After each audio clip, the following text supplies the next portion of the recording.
তোমার কাউকে দেখে পছন্দ হয়েছে, তুমি তার পেছনে অনেকটা সময় ব্যয় করে দিয়েছো, ঘুরুক ঘুরুক করেছো, সে তোমাকে পাত্তা দেয়নি, পটেনি, সেটা আলাদা ব্যাপার। বাট যখন তুমি কাউকে পেয়ে যাবার পর যদি তুমি তাকে হারিয়ে ফেলো, সেই যে যন্ত্রণা না, সারা জীবন বুকে বয়ে বেড়াতে হয়। কাউকে পেয়ে হারানোর থেকে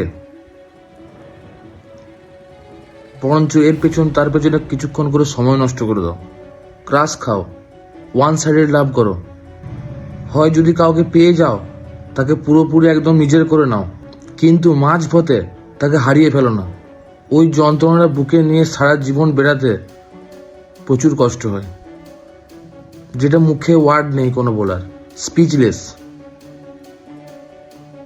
তাই যদি তোমার জীবনে এমন কাউ মানুষ থেকে থাকে যাকে তুমিও যতটা ভালোবাসো সেও তোমাকে ততটাই ভালোবাসে, তোমরা দুজন একে অপরকে বোঝো, তাহলে সেই মানুষটাকে হয় নিজের কাছে ধরে রেখে দাও, না হলে সেই মানুষের সাথে বেশি সম্পর্ক করে এগিয়ে না। কারণ সম্পর্কের যত বয়স বাড়বে ফিলিংসগুলোর ওয়েট বাড়বে।